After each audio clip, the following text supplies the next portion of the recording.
Izin memperkenalkan diri, nama saya Aprilia Sri Dewi Yusriana Putri dari Prodi PAI kelas 2C.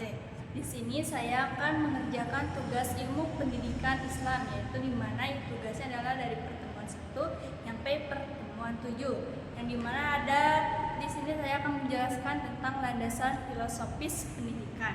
Yang dimana landasan filosofis merupakan fondasi konseptual yang didasari oleh aspek penyelenggara pendidikan agama Islam yang bersumber dari Al-Quran, hadis, dan ijtihad. Yang dimana tujuannya adalah untuk sebagai fungsi spiritual, yaitu berkenaan akidah dan iman. Yang dimana ada fungsi psikologis, yaitu berkaitan dengan tingkah laku individu. Dan ada fungsi sosial, yaitu berkaitan dengan aturan-aturan menghubungkan antar manusia. Nah, selanjutnya adalah sejarah pendidikan Islam. Di mana sejarah pendidikan Islam itu ada beberapa, yang di mana pertama ada pada masa Rasulullah SAW, yang kedua ada pada masa Khulafaur Rasyidin, dan yang ketiga ada pada masa Bani Umayyah, dan terakhir ada pada masa Abbasiyah. Yang pertama pada masa Rasulullah SAW, yaitu Islam diartikan sebagai perbudayaan ajaran Islam, di mana berbentuk melengkapi, ada juga yang bertentangan dengan budaya Arab yang sudah bahkan ada bahkan kalanya meluruskan kembali ajaran yang menyimpang. Yang kedua ada pada masa Khulafaur Rasyidin, di mana pada masa Khulafaur Rasyidin ini ada beberapa fase, yaitu pada fase Abu Bakar As-Siddiq, Utsman bin Affan, dan Ali bin Abi Thalib, dan Umar bin Khattab. Yang pertama ada pada masa Abu Bakar. Abu Bakar terhitung sangat pendek, tapi beliau telah berhasil meletakkan fondasi kekuasaan bagi perjuangan dan perluasan pendidikan dan dakwah Islam. Yang dimana pendidikan ini hampir sama dengan yang dilakukan Rasulullah SAW. Yang kedua ada pada masa Umar bin Khattab, yang dimana beliau juga membangun tempat-tempat pendidikan seperti mengaji iman, guru-guru, muazin dari dana Baitul Mal. Oleh karena itu, pelaksanaan pendidikan pada masa Umar lebih mapan karena negara berada dalam keadaan stabil dan aman dibanding pada masa Abu Bakar As-Siddiq. Selanjutnya ada pada Khalifah Utsman bin Affan. Pada pelaksanaan tidak jauh beda dengan pada masa sebelumnya, yaitu pada masa Umar bin Khattab. Pola masa Utsman ini lebih ringan dan mudah dijangkau. Ada pada Khalifah Ali bin Abi Thalib, yaitu pada Khalifah Ali bin Abi Thalib ini sudah diguncang peperangan dengan Aisyah istri Nabi beserta Talhah dan Abdullah bin Zubair karena kesalahpahaman dalam menyikapi pembunuhan Utsman bin Affan, yaitu berlangsung fase itu berlangsung pada sekitar tahun di 32 tahun, yang dimana Islam terus bertumbuh dan berkembang. Selanjutnya ada pada masa Umayyah, Bani Umayyah, yaitu di mana pendidikan Islam lebih mengalami perkembangan yang cukup signifikan. Yang terakhir ada pada masa Abbasiyah, di mana pada masa Abbasiyah pendidikan dan pengajaran berkembang dengan pesat sehingga anak-anak bahkan orang dewasa berlomba-lomba menuntut ilmu pengetahuan.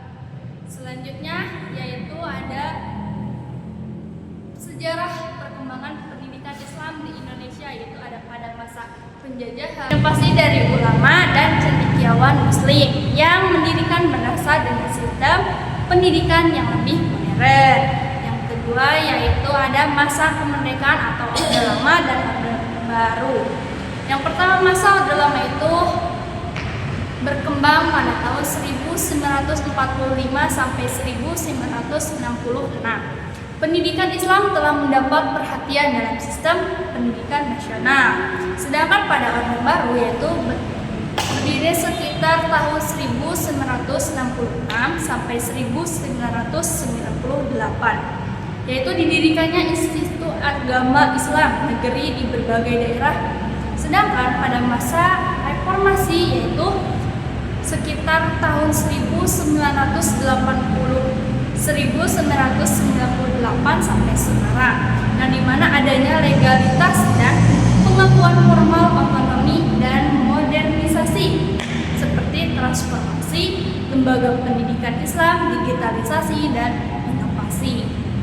Selanjutnya ada pendidikan formal, non formal, dan informal, di mana pendidikan formal adalah pendidikan yang dilakukan melalui jalur pendidikan di sekolah-sekolah, di mana jalur ini memiliki jenjang pendidikan yang runtut dan jelas. Pendidikan formal dimulai dari pendidikan dasar, berlanjut ke menengah hingga pendidikan tinggi. Ada lembaga pendidikan Islam yang diselenggarakan secara formal, yaitu merupakan lembaga pendidikan yang terstruktur dan berjenjang, di mana lembaga tersebut terbagi atas pendidikan dasar seperti pendidikan menengah dan pendidikan tinggi, di mana hal tersebut juga sesuai dengan yang disebutkan dalam Undang-Undang Nomor 23 Tahun 2003 tentang Sistem Pendidikan Nasional. Ada pendidikan formal. Pendidikan formal adalah pendidikan yang diselenggarakan secara terstruktur yang memiliki jenjang atau tingkatan, berada di dalam periode waktu-waktu tertentu, dilangsungkan dari sekolah dasar sampai dengan jenjang universitas. Pendidikan formal selain mencakup program pendidikan akademis umum, juga meliputi berbagai program khusus serta lembaga yang dipergunakan untuk berbagai macam pelatihan teknis dan profesional. Selanjutnya ada pendidikan non formal, di mana pendidikan non formal dapat didefinisikan sebagai jalur pendidikan di luar pendidikan formal yang dapat dilaksanakan secara terstruktur dan berjenjang. Pendidikan non formal adalah kegiatan belajar yang disengaja oleh warga belajar dan pembelajaran yang disengaja oleh warga belajar dan pembelajaran di dalam suatu latar yang diorganisasi berstruktur yang terjadi di luar sistem persekolahan. Dan juga ada pendidikan non formal. Non formal bisa dilakukan oleh siapa saja. Pendidikan non formal ketika para pendidik atau guru memahami proses mengembangkan masyarakat belajar, mereka dapat mendorong semua sektor, terutama masyarakat lokal yang di komunitas mereka, untuk mengambil bagian dalam menciptakan masyarakat belajar. Di Indonesia sendiri, perkembangan lembaga pendidikan Islam non formal sejalan dengan satuan pendidikan yang ditetapkan oleh Undang-Undang Sidiknas Nomor 20 Tahun 2003 Pasal 26 Ayat 3. Yang terakhir ada pendidikan informal, di mana pendidikan informal adalah jalur pendidikan dan lingkungan kegiatan pendidikan informal yang dilakukan oleh keluarga dan lingkungan